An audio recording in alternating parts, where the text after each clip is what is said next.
Welcome everyone to another episode of Kiwi Talks. I am speaking to business maestro and chair of Skycity and New Zealand Tourism Holdings, as well as much more. Rob Campbell, how are you doing? I'm doing very well, thank you. Thanks for the opportunity to chat. That's all right. I always like speaking to very business savvy people. I feel like I'm smarter by the end of it. Well, I'm not sure about that. I think I'm experienced. Whether I'm savvy, let's not run a poll on that right at the moment. You're modest. I like it. Because how's it everything been for you in terms of being chair for Skycity and New Zealand Tourism Holdings during this unprecedented time? Well, look, pretty obvious at one level. It's not helpful when your revenue stops in any business, and when you don't know quite how long it stopped for, it kind of is a double up, and that's the real problem I think these two businesses have faced.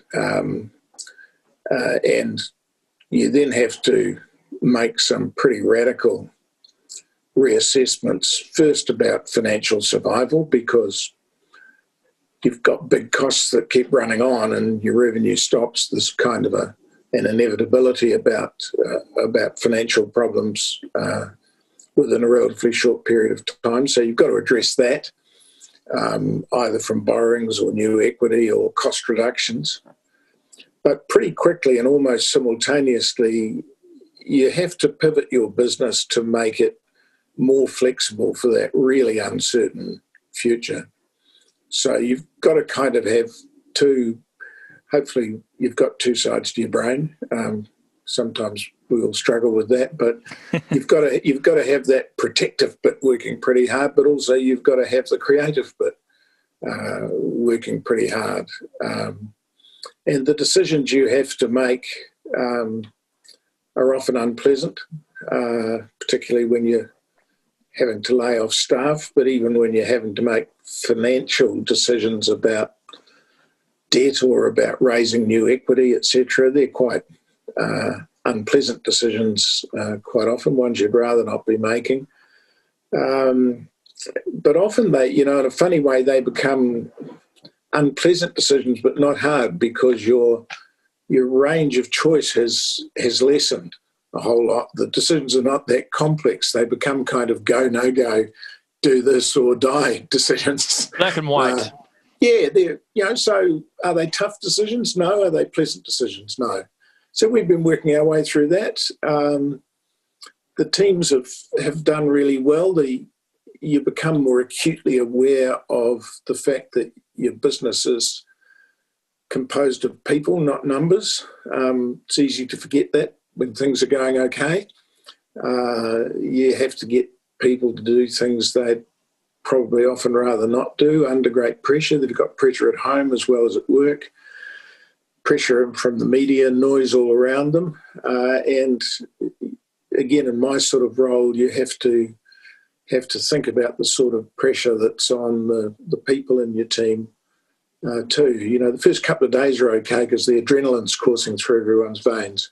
But that wears off, and then fatigue and uncertainty and fear set in, and that's, I think, a big challenge for a lot of businesses now. So sorry for that sort of fairly rambling answer, but that's been what we've been confronting, and our teams have done very well. Because how do you prepare for something that there's no kind of set date? We don't know how long we're in this for. So to try and be flexible with the business when you don't really know what the outcome's going to be, how long this is going to go on for. I mean, you talk about diversifying, but it's good to do that when you kind of have an idea of what's coming. But in this case, we don't know. I mean, this vaccine, who knows when that's coming? And even then, it will take months and months for it to be rolled out fully.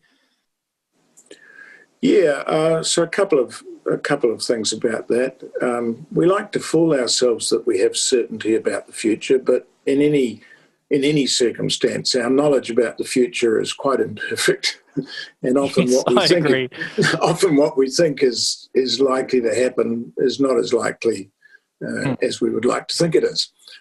So, yes, it's different in scale and intensity, but you've always got that uncertainty in a business.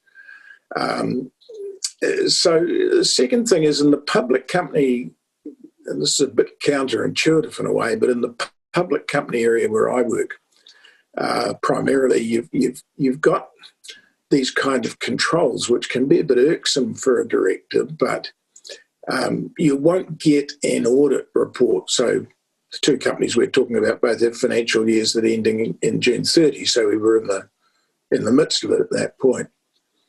We've got to have auditors' reports, and the auditors won't sign off that you're a going concern unless you can demonstrate that you have the funding available to survive for at least the current financial year.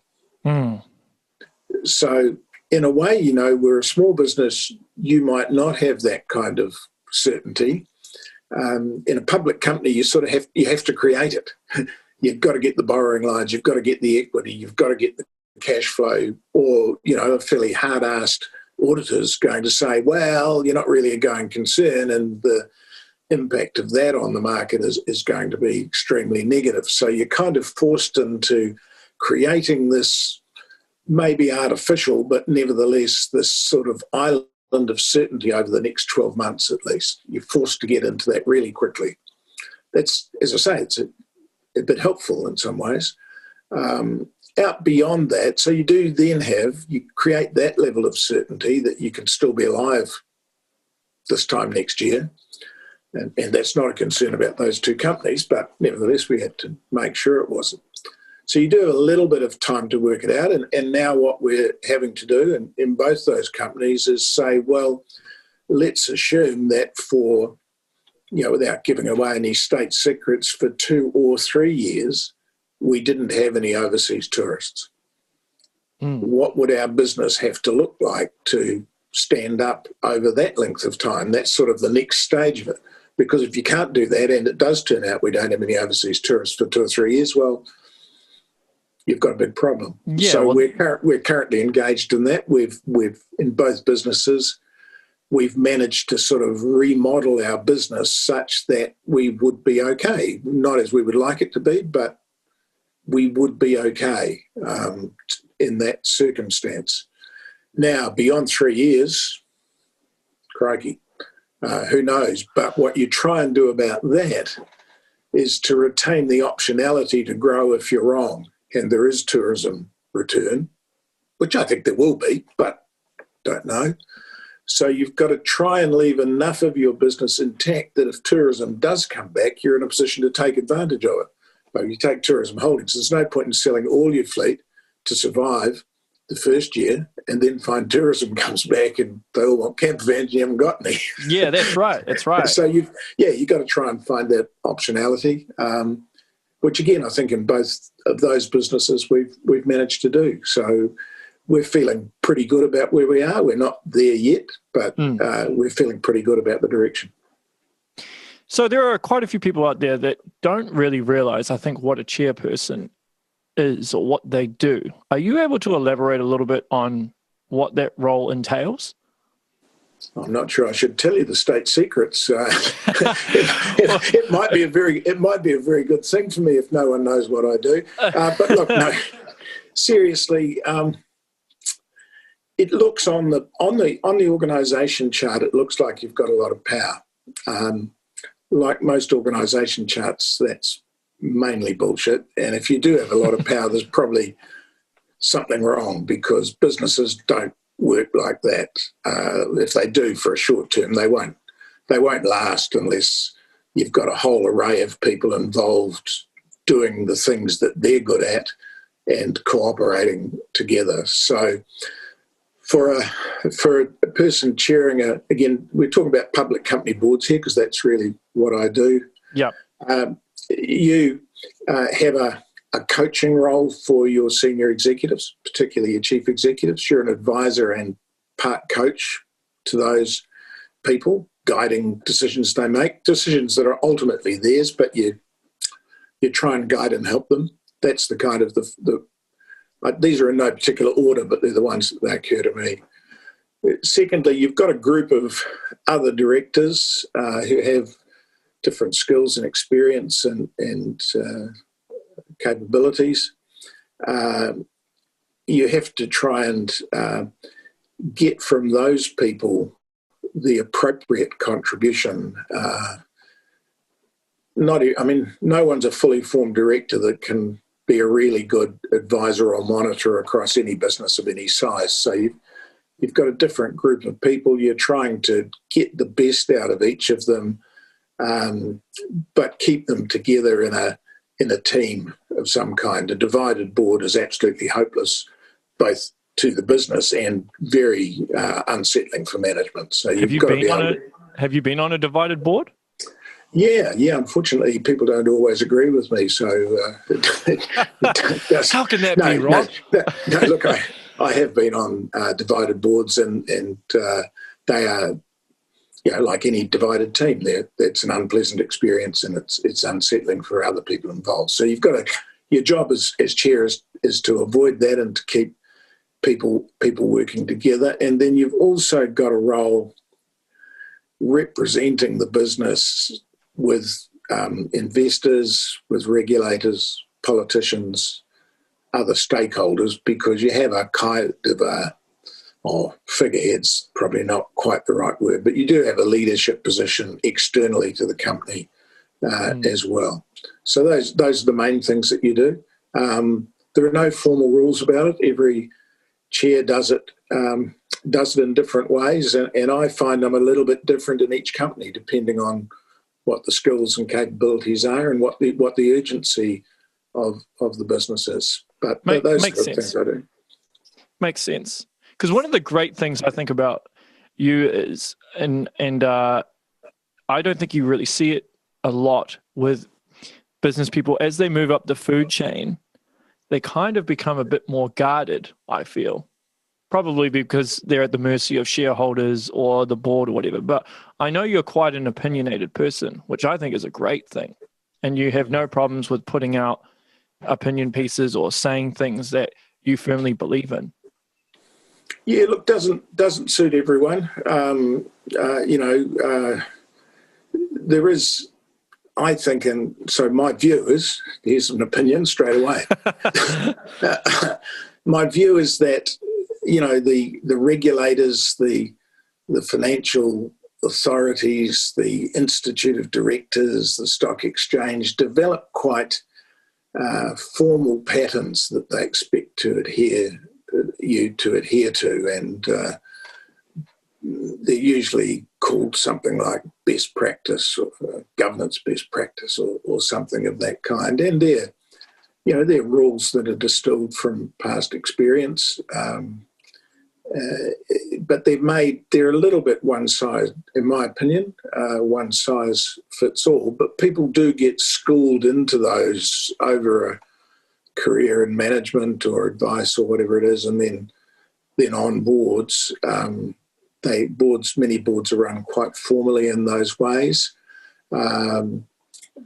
So, look, I don't disrespect that approach, but it's not one that I could do, and I've been lucky enough to find enough companies to accommodate my slightly more opinionated activist kind of way of thinking about the role. But you probably wouldn't put me in charge of a bank. There are some institutions where people might feel they wanted more conservatism of thought, and that's fine too.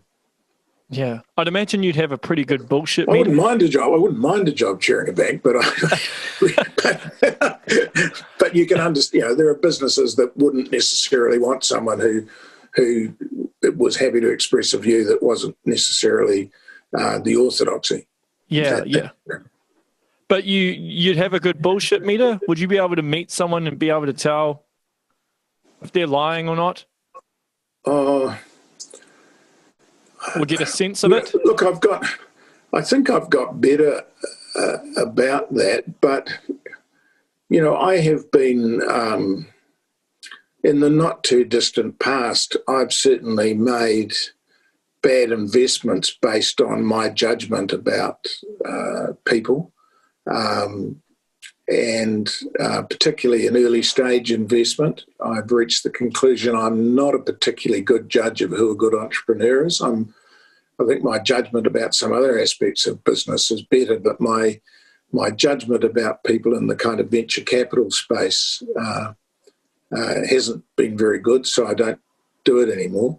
There are other people much better at it than me. I think I've developed skills in that area, but they're not universal or always reliable. Yeah. Have you spoken, I suppose you have, you've spoken to a few politicians, have you, over your time? Given them advice? Look, I have.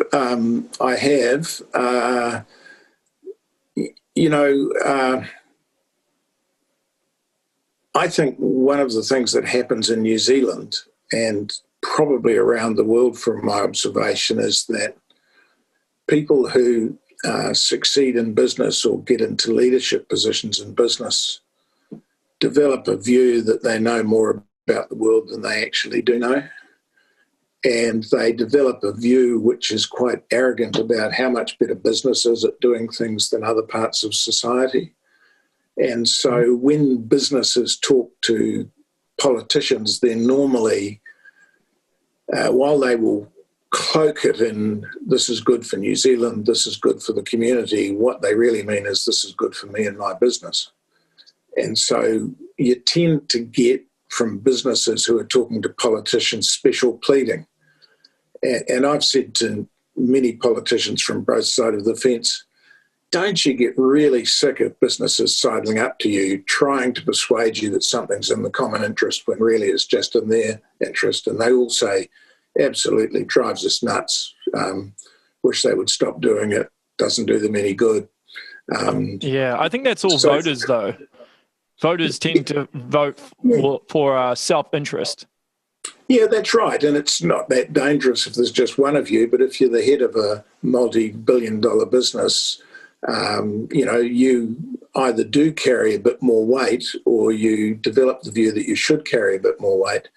And, you can certainly access the media, are quite happy to listen to what you've got to say, particularly when you think a particular politician is wrong. It's good fodder. Business gets more than a fair say in our society is really what I'm saying. Yeah. You have said that business is a major cause of evil in society. That is a statement that you have said. Yep.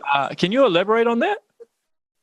Yeah, to be fair to me, which there's no real necessary need to do, but I would prefer it. When I said that, is what I said and wrote, and I've repeated it, is most of the bad things that happen in society, the evil things that happen in society are driven in some sense by business, but also many of the good things. So many of the improvements in health and communication, all those things, there's a lot of housing, anything you can kind of mention. There's all sorts of good things that have been driven by business. But you have to accept that war machines are driven by business. Inequalities are driven by business. Exploitation is driven by business as well. So, business is a potentially great force for good, but it is also and demonstrably an enormous force for evil as well. It's a dangerous weapon. And I suppose it's about perspective as well, is because certain people will think that you're doing a good thing and other people will think you're doing a bad thing, depending on what side of the fence they're on. Yeah, absolutely. But I mean, I'm still kind of old-fashioned enough to believe that there is some sort of thing called objective reality. I don't think that all. I'm not quite in the post-truth generation, so I do sort of still take the view that some things are demonstrably right and demonstrably wrong, and business ends up on both sides of that. It's the nature of economic life and social life that we do. But what I take out of it is that if you're in business, you should not assume that what's good for business is good for the community. It's often not. You've said that you like to work with a lot of younger people in business. Is that because they're more idealists? they often are more idealistic. It keeps you, so to be frank, when you get old, working with younger people does help to keep you a little bit younger too. So there's a personal. I'll keep that in mind. there's a personal thing in it. If you mix only with old people, I think the world starts to slow down and shrink around you. So young people are useful to me from that point of view. The thing I like about working with young people is that the future belongs to them. I'm just about 70 and I've got no plans to shuffle off, but when you're 70, you don't need plans to shuffle off. You're still going to shuffle off whether you've got a plan to or not. So I don't think in our societies, it's one thing to respect older people for what they can contribute, but the people who will live the future should be driving the big decisions about the future. So I do think it's really important in business, as it is in other parts of society, to have good listening skills for younger people, and also to allow younger people to take leadership positions as well, because they just inherently have a longer view than people who are getting towards the end of their life. I think there's sometimes a divide between the two groups as well, right? Because older people might look down on younger people because they're like, oh, you're young, you haven't been around as long as I have, you don't know the things that I do, you're not wise in the worldly ways.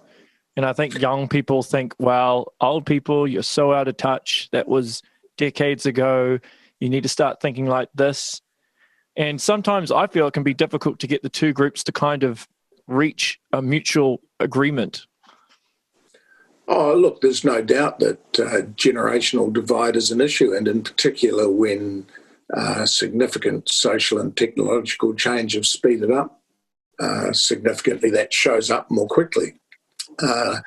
So that there are two ways you can react to that. One is to close up and say, young people are wrong, let's protect what we have. The other is to open up and say, well, this change I may not really understand, I may not be able to quite get with it, but the truth is, in that respect at least, I probably don't have a whole lot to contribute. So I think those older people who have acquired some wisdom hopefully have acquired one of the wisdoms they've acquired is the wisdom to listen to young people and to allow young people room to make decisions that will impact their lives. If all your wisdom consists of is doing things your way, doing things the old way, then I'd question whether you really have the wisdom that's worth respecting anyway. Is that a skill set you've always had, or is that something you had to learn over time? Oh no, in my relative youth, the saying when I was a teenager and sort of leaving university was never trust anyone over 30. And possibly wasn't a bad slogan, but it lost its appeal when I turned 30. Yeah. The Who used to sing a song, My Generation, that included the line, I hope I die before I get old, which they didn't, and probably don't regret it at this stage either. So, look, I don't think I'm particularly good at that. I'm aware of it, but I keep being tripped up by failing to recognise quickly enough there are aspects of life today that I don't really understand as well as young people. And so you keep running into those. They're often technology things, but they're not always.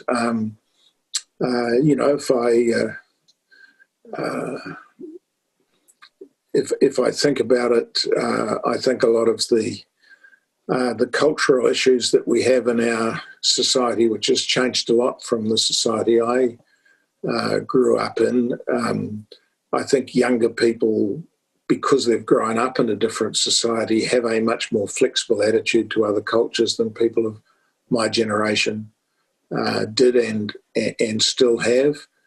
And I mean, the most obvious thing that I just know people of my age struggle with, and I have to really think about quite hard, is gender fluidity, which young people much more likely are to get and to understand and empathise with than older people who grew up in a more constrained environment. I happen to think that's a great thing because it allows more people to live a full life as they are rather than as someone else thinks they should be. But it is a harder thing to get your head around in an older generation. Yeah, so things like, say, the LPL Studios, which is designed for esports, yep. I'd imagine there'd be some older heads that might not get the point of something like that, as opposed to younger people, which would probably understand it more. Absolutely. I mean, the LPL Studios at the bottom of Sky Tower, I'm really glad they're there. And I find it a bit intriguing, but I don't understand a word of it. Well, at least you're honest about it. And that's a really interesting example you raise, because I think my fellow directors and managers would understand. So we're kind of good enough to think, yeah, esports, we can see that's happening all around the world. Yeah, we can see people play this. Yeah, pretty interesting. Let's be supportive of that because it's entertainment and it's gaming and it sort of fits with the casino entertainment kind of environment. There's no gambling on it really at the moment. We don't run any. People do gamble on it, incidentally, offshore. There are people who are betting on games being played by the LPL people. We don't offer it, not allowed to, but it's not the point. But so we're sort of enough to say, yeah, that's interesting. Yeah, that's growing. A lot of people like that. Don't know quite why. But do we know how to build that as a business compared to, we're quite good at hotels and restaurants and casino gambling and all that sort of thing. We're okay at it. Brilliant at it, sorry. Yeah. But are we good at growing esports? No, we really struggle with knowing quite what to do. And what we've got to do is kind of allow the people who do understand it to develop that in their own way. I can still remember when we first invested at Skycity in LPL, and I went up and looked at what they were doing, and I made the remark, which subsequently turned out to be really stupid, is I don't understand how people can sit there and watch other people playing a game. And one of the people there said to me, "Do you ever go to Eden Park, Rob?" And I said, yeah, I love going to Eden Park. He said, "What do you do there?" It's like, yes, I sit there watching other people play a game. Right. It didn't seem quite real. But, it's probably not a bad little example of where there is a generational divide. So I think you've got to recognise whether you like it or not, whether you understand it or not, you can get the idea that it's happening. You can get the idea that there's real skill in it. You can get the idea there's real excitement in it. So it is going to be part of ongoing entertainment, but you wouldn't ask, we're a lovely group of people, the Skycity board, but asking us to make the key decisions about what happens to esports in New Zealand would not be a bright idea. Right. So we don't. So how does something like that come up? Does somebody just mention something like that at a board meeting? It's like, hey, we should do esports. And then everyone's like, yeah, okay. No, a younger person in our management team was aware of it and on the search. We're always on the search for new things to do and look at in the entertainment area, what would work with us, what wouldn't. A younger person in the business was aware of it, identified with it, met with the people, and then we met John McRae, who was the founder there, and he did convince us that there was a business case for being involved in this business. It's in the very, very early stages in New Zealand, but the young people that run it and participate in it now are doing a hell of a job. I mean, the games they play are being watched all over the world on Twitch and other channels. See how I even remember Twitch was the big channel, so it's probably not. It might have changed by now. It might be another one, but it's still big. Really well. And it's constantly evolving. It's one of those, it's bigger than film and television now. It's a huge phenomenon. Yeah. I spoke to a professor who's on the International Olympic Committee last year, and she was saying that they're looking at possibly bringing esports into the Olympics. So, I mean, that kind of just shows you the elevation of that scene. So do you know what you want to... I've heard that in a pandemic world, it might be the only sport they can play. Yeah. Well, it might force the Olympics to adapt quicker than they would have liked, possibly. Yeah. So do you know what the plan is with that studio? Or is that something you're just still kind of working out and trying to work out exactly what you want it to be? Well, the studio is working really well. That aspect of it works really well. The issue is how do you scale it to live events, which around the world, live events do work very well. We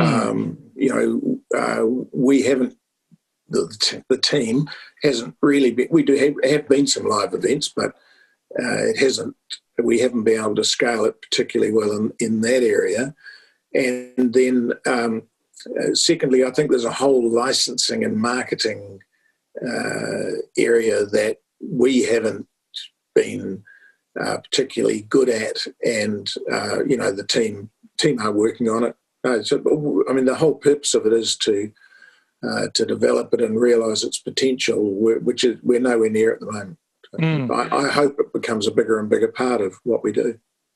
This is something I'd really like to ask politicians, but I'm wondering if there could ever be more funding into that sort of, more government funding into gaming, because it seems like the next big thing that New Zealand could easily adapt to.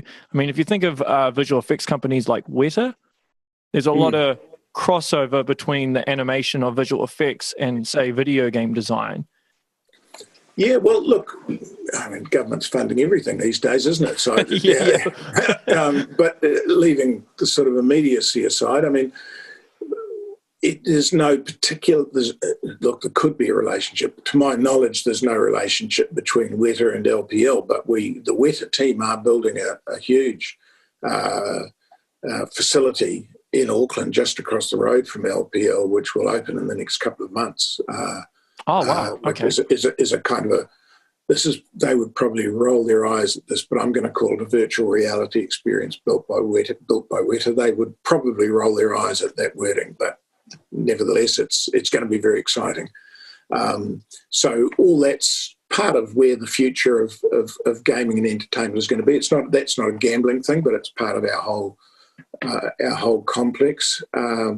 So there will be some things there. But, the world is, we talk about government funding, but, I'm on the board of Precinct Properties as well as a couple of others. And, down at Commercial Bay, where we've just built that big office tower, the top 2 floors of that, the most expensive real estate in Auckland to occupy, has been occupied by Rocketwerkz, which is a game development company, not the rocket company, the gaming developers. Gaming developers, they have occupied the most expensive commercial real estate in New Zealand.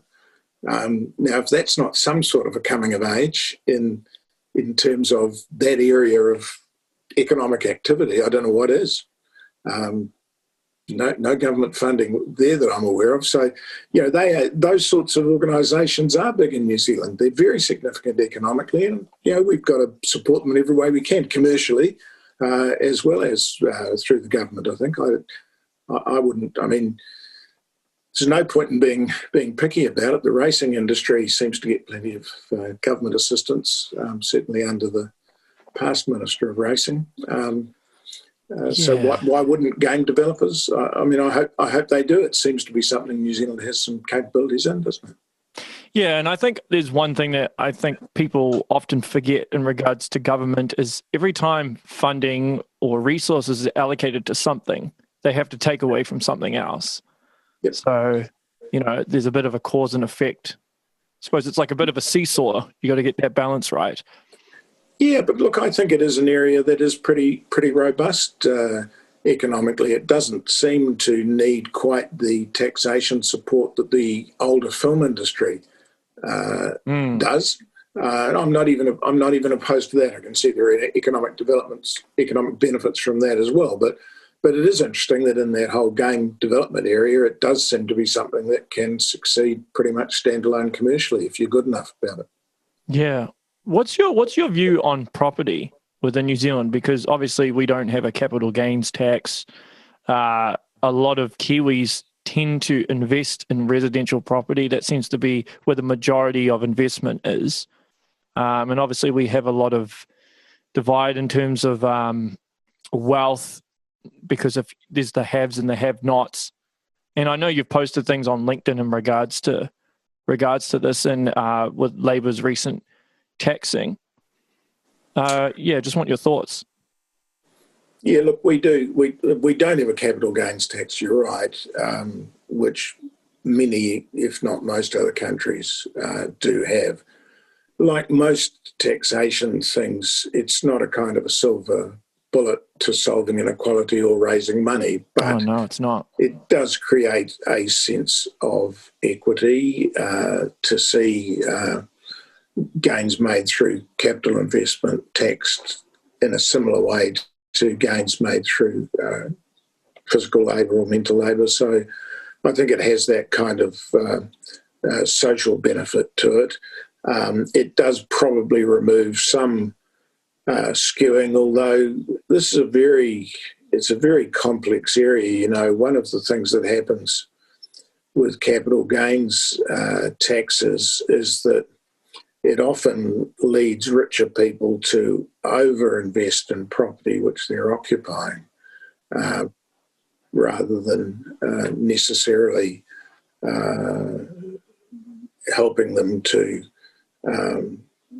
because you exempt the family home, if you exempt the family home, which has always been the discussion in New Zealand, what then happens is people even invest even more in the family home, because if you invested anywhere else, you're going to pay tax on it. Invest in the family home, you're not. So, right. Look, you can get around those things, but they, like all taxation issues, the immediate impact is not necessarily the full impact, and you've got to look at those second and third round things. All that said, I would favour the introduction of a form of capital gains tax into New Zealand, and indeed, if it was capital gains or even a wealth tax. I'm not big on people inheriting a whole lot of money personally. So look, there are all those things, but often the argument for them is as much one of social equity and appreciation and inclusion as it is fundraising, in my opinion. So you look, in New Zealand, do we overinvest in property relative to other assets? I think that we do, but you know, the real housing problem in New Zealand, I believe, is quite a simple one, which is that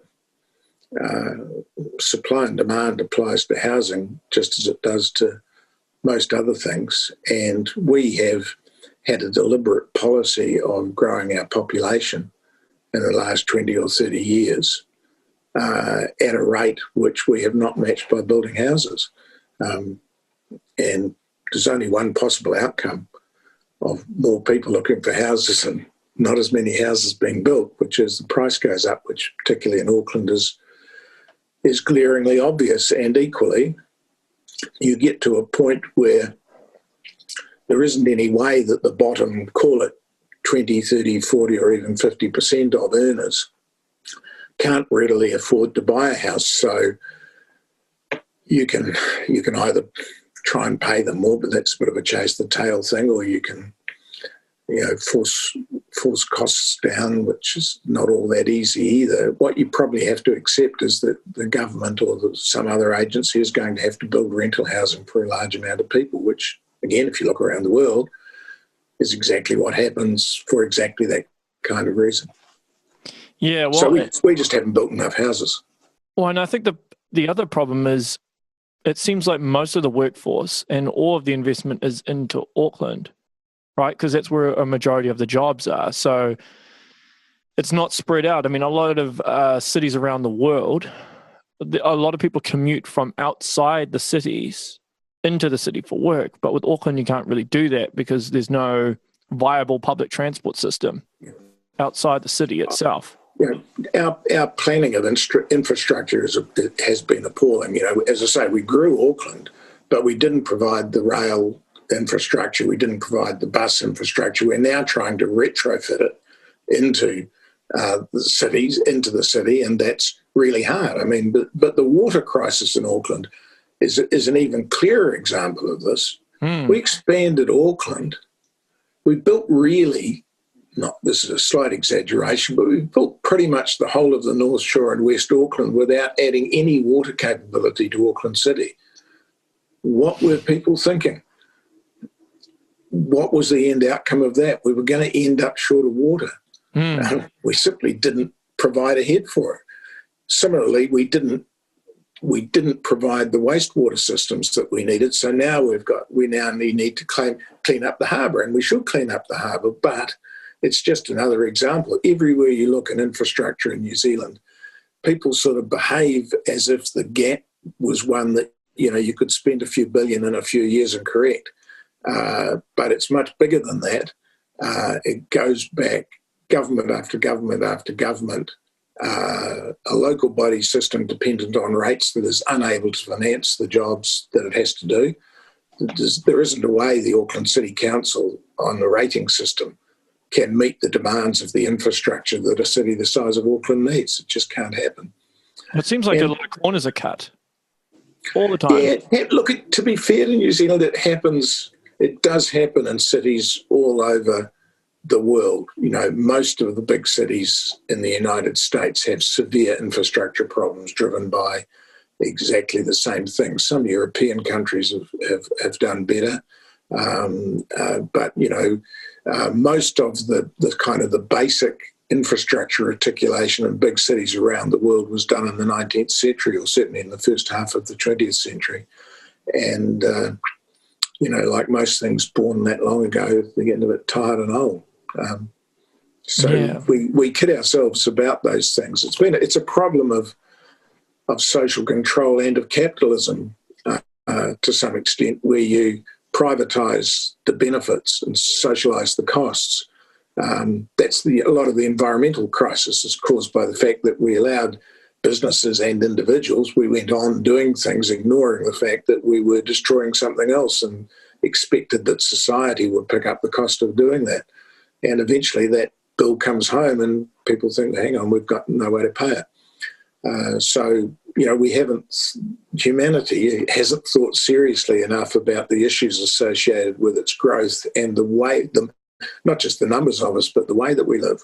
And business is the mechanism by which we produce and consume and entertain ourselves. So business has been responsible for that. It comes back to that thing about business being at the heart of most evils as well as most goods. Business can't avoid that.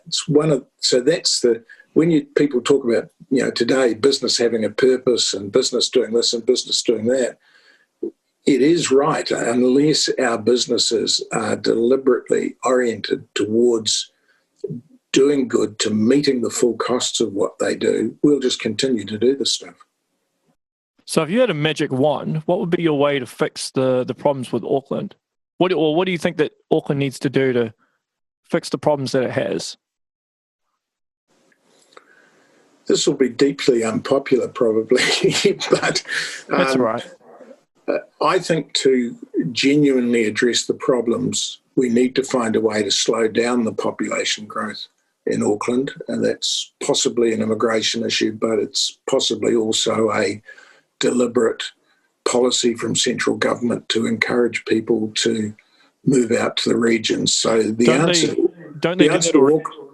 do, but I think there's got to be a bigger part of overall policy that we encourage regional development and regional shifting even more than we do, because we won't be able to cope with this if we keep growing population as fast as we are. So that's the first thing.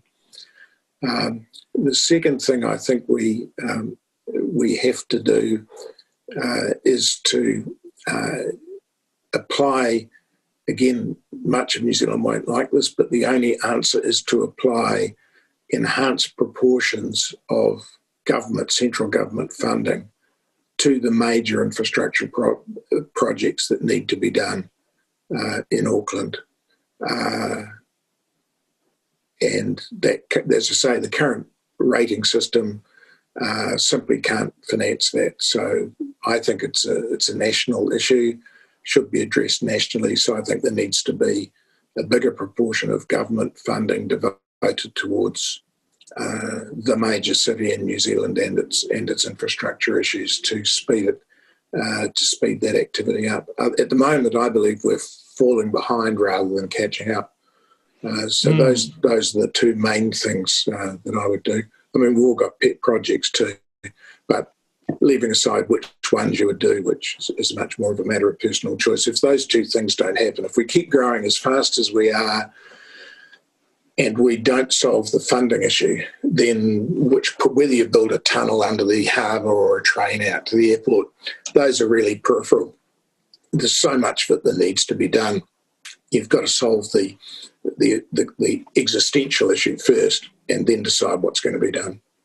What's your thoughts on more investment within the cities in close proximity? So say Whangarei, Tauranga, Hamilton. Yeah, look, I think that's part of what I'm saying. When I say regional, I don't mean everyone should go and live in Invercargill. But so I do think that, Whangarei, Hamilton, Tauranga, I accept there's some economic inevitability. If you look around the world, urbanisation is still going on at a rapid rate.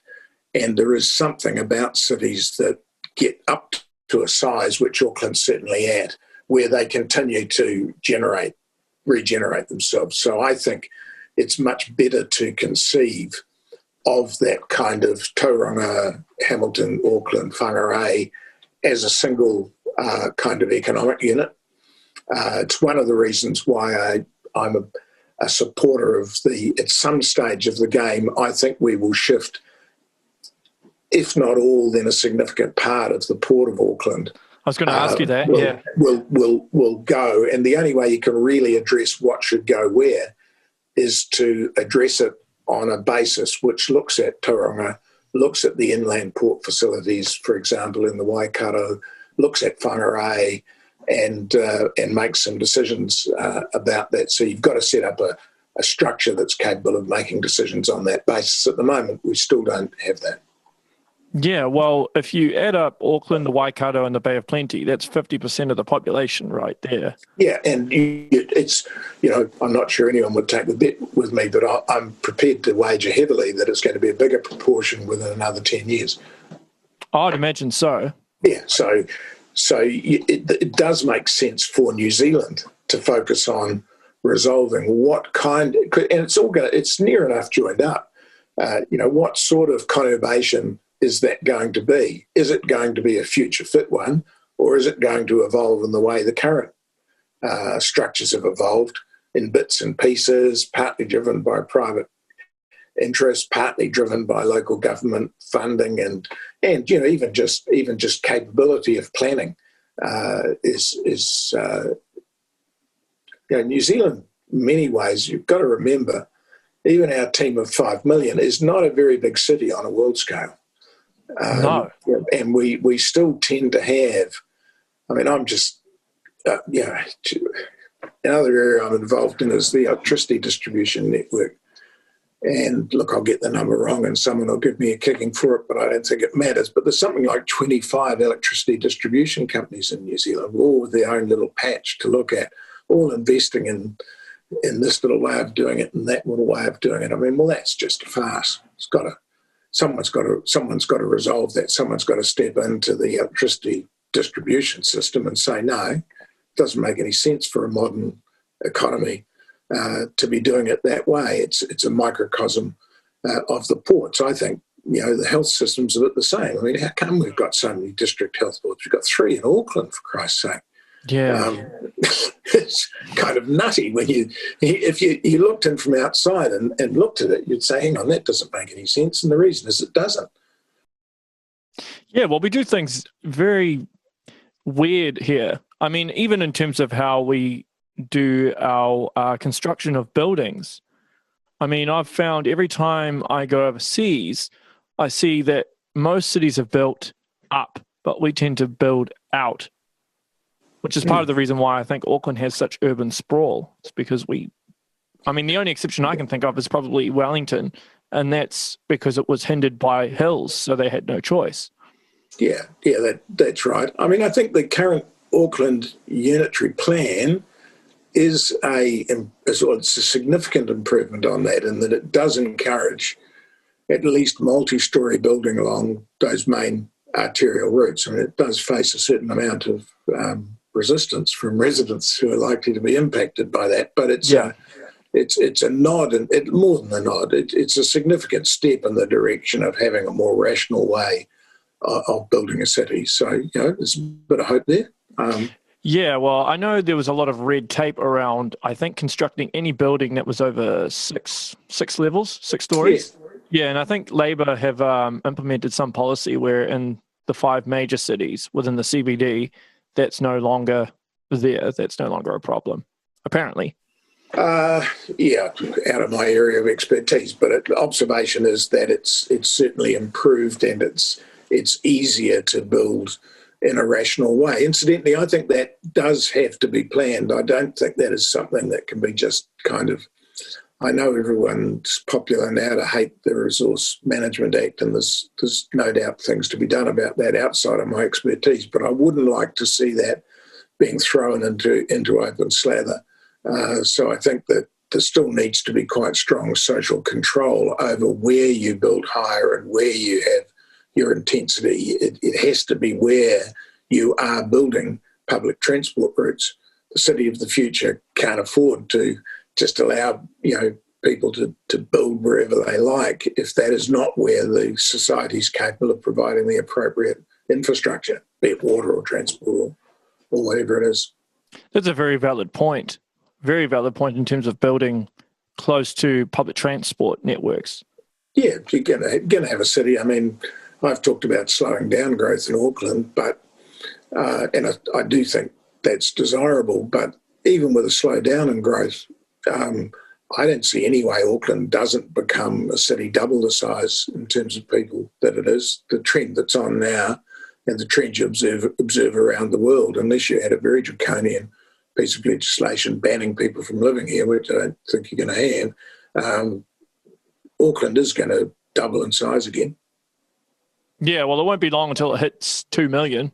Oh, it's just going to smash along through that. So the issue is, what sort of a city is it going to be? Not is it going to be a big city? We know that, I think. The issue is it going to be a future fit city? That's a much bigger issue. And I think a government has got to grasp this. They've got to be prepared to say to people in Wellington and in the South Island, it's in all of our interests that the conurbation, which is holding half of our population, works well. If we don't have that, then we've all got a problem. Yep. Would you ever get into the political sphere? Ever interested in politics? Or you're like, nah, that's not my cup of tea. Look, I mean, I'm too old anyway. I don't think I'd be particularly good at it. I haven't got the patience for it. Well, at least you're honest about it. I think that's the same problem I have. I don't have the patience for it either. That's why part of me respects politicians for that very reason. That they can stay patient. I'd certainly admire the ones who do offer themselves and who do listen and who do try to do the right social thing, which is it's a decent number of them in New Zealand. Yeah. What's your view on the landlords and the tenants thing? Because this seems like a balance that's very hard to get right. Because it's you're not leaning too much one way. Well, I hate the term landlord for a start. Okay, what term would you want to use? Well, that is a feudal term, isn't it? And it carries so much. It carries so much connotation. And I know words at one point aren't important, but at the end of the day, they do become a bit important. So they're kind of lessors and lessees is possibly a more neutral, or lessors and tenants is probably, but even tenant actually derives from a feudal term. So I prefer lessors and lessees, but others might not care about that.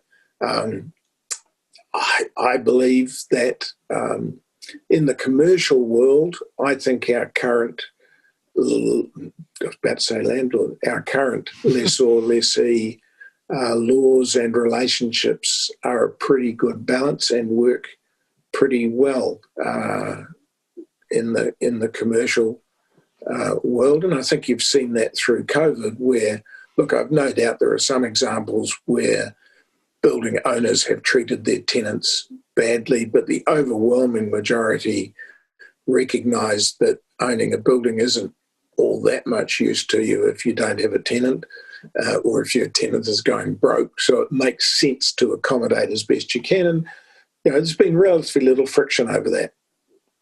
Believe me, the news media have been trying to find it.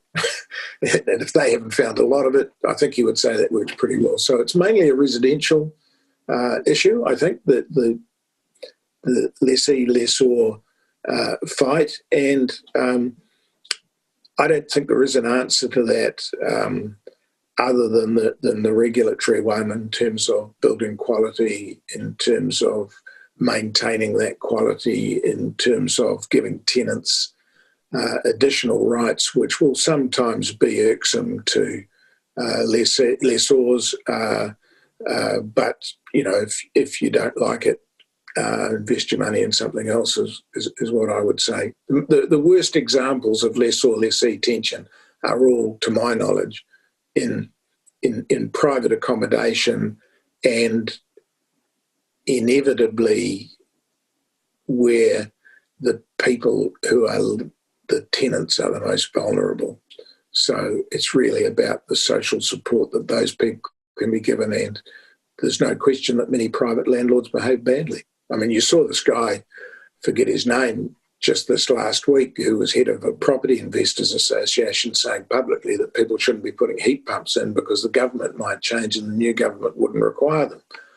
I saw that. Well, absolutely ridiculous. Gee, didn't that sum up an attitude of entitlement and privilege and exploitation that we shouldn't, in my opinion, we just shouldn't accept to live with in New Zealand? And so you do have to tie those things up. And yes, it'll make some people a bit annoyed. I happen to own a couple of properties which are tenanted, and the person that runs them, when that legislation comes in, rings you up and says, "Oh, hey, we've checked the heating or the insulation. It's not quite up to standard. We need to do it. Will you tick that off?" And I mean, what answer do you give? You just say, "Yeah, of course you do." I mean, that doesn't make me particularly good. It just means I don't drive on the wrong side of the road either. It just means I've got some general respect for the way society thinks life should be conducted. So, I would be even tougher on landlords that didn't put up with that sort of, didn't do those sorts of things. Housing, if you want to invest in housing, it should be in housing of an appropriate standard, which is whatever's acceptable in our society at the moment. Yes, it's a lot better than people expected 50 years ago. People didn't expect insulation in their houses 50 years ago. Didn't even know they could have it. So now they do. Good thing. That's called progress, I think, isn't it? It is. I mean, progress. Some progress is better than no progress, is what I say. Even if it's slow progress, at least it's some progress. Yeah, and some of it, I do think a lot of it is, just think about it as, is that, there's a speed limit. So, why not drive to the speed limit? And, why drive at double the speed limit? You expect to get caught if you do. You expect to get fined. Well, most of life's like that. Do you think some people get caught up in their little echo chambers, though? I mean, like, say, if some privileged people, they're so used to being around other privileged people that they become detached from people who aren't as in a good position or as well off as they are. Other people, everything becomes other people's faults. I mean, social media is great for that, isn't it? It is. I mean, I did a post on LinkedIn a day or two ago about this, the government lifting or proposing to lift the highest rate of tax. And there's a whole lot of people have replied to that saying that's terrible, and quite a group of people I know who are in quite well-off positions in business saying, well, if they do that sort of thing, we'll move offshore. Well, I mean, I simply posted back, well, I thought it would be a net benefit to society if anyone shifted offshore because they weren't prepared to pay a little bit more tax. Everyone would be better off, which probably was a bit provocative. But they don't mean it. I mean, you're actually not going to shift overseas for a few $1,000s a year. That won't even pay your airfare. So the truth is, you say you're going to do it, but you're not going to do it. And if you were going to do it, which is the country you're going to go to that has a lower tax rate than what the Labor Party is currently proposing? There's not many of them. Where are you going to go? So, yeah, it's a great example to me of people living in a bubble. What they mean is not that they'll do this. They just mean, I would rather not. I would rather not do that. Well, it's interesting because obviously for this podcast, I do have to be on multiple social media channels. And it's interesting seeing the different echo chambers, I suppose, where you'd have, say, you know, a lot more people say on LinkedIn would be more national supporters. And then you might go on something like Reddit and it might be more Green and Labour supporters. And they kind of stick to their own little group. And the funny thing is, that's a bit of a giveaway. I think I've heard of Reddit, but I'm certainly not on it. But I think what happens is they form their little groups, and then so they can't, in their heads, possibly understand how anyone can look at it from a different perspective, and it's all about this is us, and it's versing them, like a sense of tribalism. Yeah, look, there's a little bit of human nature in that. And sometimes it doesn't matter, but sometimes when you're living in a position of privilege and power and you have that, it does matter.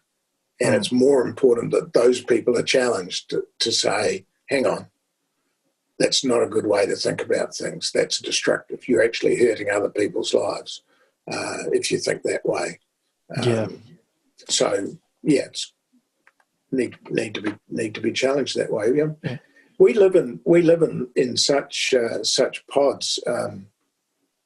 I had a great and you know, when you live a privileged life like I do, you sometimes do get that bubble popped by people. I was in a discussion a few weeks ago where people were suggesting to me as chair of Tourism Holdings, well, you know, you've got in this case it was KIWI Experience buses all painted up and just with no overseas tourists. Obviously, they're not working. The suggestion was made, which we all thought was quite a good one and did some work on it. Well, why wouldn't you, for example, use those to take kids from, for example, South Auckland to places like Hobbiton or Waitomo or things like that? It'd be a great school experience, wouldn't otherwise get it. You've got people and facilities, you know, be quite cheap to do. So there was some work done on that. But what fascinated me was the reasons it didn't happen weren't particularly to do with us, and there were some impracticalities. That doesn't matter. The thing that struck me was when I talked to some people in South Auckland about it, they said, oh, never mind going to Hobbiton or worrying about overnight stays or anything. We've got a whole lot of kids in our school who've never been into Auckland City. And it's like, really? And we weren't talking about the exception. We're talking about significant number of kids in South Auckland that hadn't been into the city. So, you know, that is a bubble popping moment, isn't it? You think, wow, really? Yeah. But there's a lot of those, you know. There are a lot of those things in New Zealand that we think are not happening, that maybe are someone else's problem, but we just don't know how other bits of our society are living. Yeah. I think it's very good and important and that you can actually acknowledge that, because I think a lot of people wouldn't be able to acknowledge that they're in a bubble or, you know, just full on just block it out, but you don't. So I highly admire and respect you for that. Well, I've just been lucky enough to get into some situations where, you know, I think it was Mike Tyson who said, you know, everyone's got a plan till he gets punched in the face.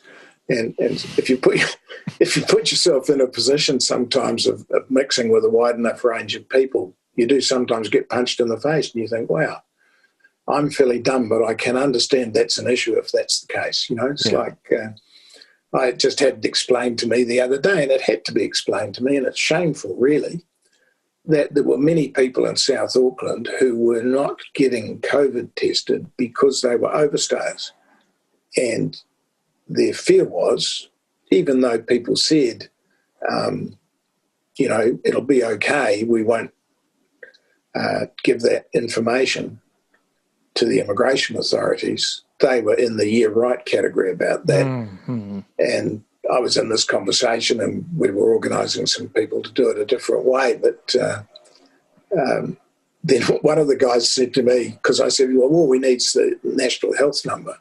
He said, what makes you think we've got a national health number? That's right, okay. I get that, yep. Now, that's not a huge group of people, I gather. It's not a huge group of people, but it is. It was not insignificant. People are living in different ways to what we necessarily think, and we're not about to devolve too much power to them, I don't think. So that'll rebound to our disbenefit in due course in New Zealand if we don't find ways to do that. I mean, I still get astounded by how distant I am in my life, having lived, almost 70 years in Aotearoa, how distant I am from Maori tonga and Te Ao Maori ways of doing things, ways of thinking about things. And, we're still not good in Pakeha society at genuinely understanding those things, so understanding that there are different cultural ways of thinking about things. There are patterns of knowledge that are not kind of ignorant customs, but are genuine indigenous knowledge, things that have genuine value. And, we're at a very early stage of recognising that. And so it's no wonder that so many Maori feel totally disaffected. Yeah, there's definitely a disconnect there, for sure. Well, hey, I think that's a good place to wrap up. Hey, thanks for the chat. Yeah, thanks so much for doing this. I really, really appreciate it.